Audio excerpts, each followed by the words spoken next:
সরকার ঐক্যমত কমিশনে যে সমস্ত ব্যাপারে আমরা একমত হয়েছি তার উপরে সরকার তারা অবস্থান গ্রহণ করবেন। আমরা জুলাই সমঝোতা সনদে স্বাক্ষর করে আমরা কোনো ভুল করিনি, আমরা কোনো অন্যায় করিনি। আমরা যেটার সাথে 7 মাস আমরা আলাপ আলোচনা করেছি একটা রাজনৈতিক সদিচ্ছার জায়গা থেকে, বোঝাপড়ার জায়গা থেকে, সংকট উত্তরণের জন্য, সংস্কারের ব্যাপারে গণতন্ত্র মঞ্চ, বিএনপি সহ আমাদের যে কমিটমেন্ট 31 দফায় আমরা বলেছি তার উপরে ভিত্তি করে আমরা এই জায়গাটা আমরা হাজির করেছি। সরকার তার উপরে আজকে আপনারা দাঁড়াবেন। আপনারা 2 নম্বর হচ্ছে আমরা বলেছি নির্বাচনের দিন গণভোটের ব্যাপারে আপনারা একটা আদেশ বা প্রজ্ঞাপন আপনারা জারি করতে পারেন। কারণ এর আগে এখন যে সময় বাংলাদেশ দুটো নির্বাচনের ঝুঁকি বাংলাদেশের পক্ষে নেওয়া সম্ভব না, প্রশাসনিক আর্থিক সহ অন্যান্য ঝুঁকি, এবং এই ঝুঁকি যদি এই পথে হাঁটেন অভ্যুত্থানকারী দলগুলোর মধ্যে বিরোধ, বিভাজন, হিংসা চূড়ান্ত পর্যায়ে যাওয়ার আশঙ্কা আছে। এবং সেজন্য কথা বলতে চাই, এজেন্ডাটা ছোট করে নিয়ে আসেন। সরকারকে শেষ কথা যেটা বলবো সেটা হচ্ছে আপনারা মেহরবানি করে হাসিনার মতন কোনো কিছু চাপিয়ে দেওয়ার চেষ্টা করবেন না।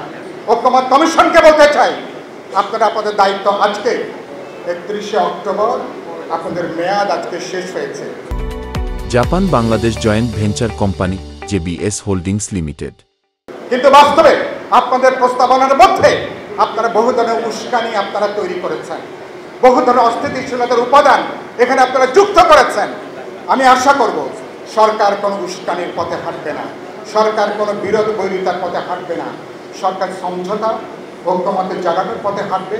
গতকালকেও তারা যেটা বলেছেন, আসিফ নজরুল যেটা গণমাধ্যমে বলেছেন, আমরা দেখতে চাই আগামী 2-1 দিনের মধ্যে আপনারা ফেব্রুয়ারি মাসে নির্বাচন, একই দিনে গণভোটের যে আয়োজন সে ব্যাপারে আপনারা সিদ্ধান্ত জানাবেন।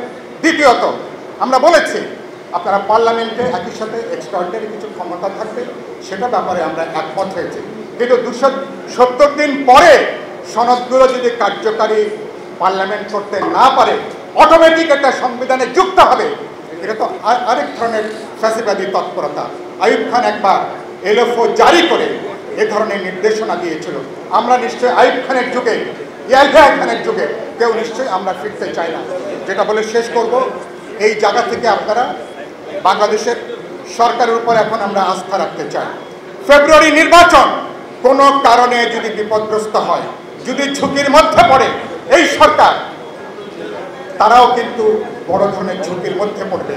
বাংলাদেশ অনাকাঙ্ক্ষিত সংঘাত, সংঘর্ষ, এমনকি গৃহযুদ্ধের যে বিপদের কথা অনেকে বলছেন, প্রকারান্তরে এই গৃহযুদ্ধের দিকে অনেকে নিয়ে যেতে চান, সে পথে কোনোভাবে আমরা হাঁটব না।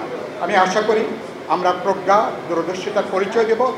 আর শেষ কথা, জাসদের নেতাকর্মী সহ যুগপথের সকল শহীদদেরকে যারা বাইরে ছিলেন, গণতান্ত্রিক উত্তরণ পর্যন্ত রাজপথে সবাইকে জেগে থাকতে হবে। রাজি আছে আমরা? সবাইকে আমরা জেগে থাকতে হবে। রাজি আছেন এতে? কারণ ইঞ্চিতে ইঞ্চিতে লড়াইটা জোরদার করতে হবে। প্রতি মুহূর্তে নতুন তৎপরতা, নতুন চক্রান্ত, নতুন ষড়যন্ত্র হবে। অভ্যুত্থানের পিছনে যেমন প্রতি অভ্যুত্থান হাঁটে, বিপ্লবের পিছনে প্রতি বিপ্লব হাঁটে। আমরা ব্যর্থ হলে আমাদের এই সুযোগ নেবার জন্য অনেকে তৈরি হয়ে আছে। কাউকে আমরা ঘর পোড়ার মধ্যে আলু পোড়া দিয়ে খেতে দিতে পারি না। এ কথা বলে সবাইকে শুভেচ্ছা জানিয়ে আমার বক্তব্য এখানে শেষ করছি।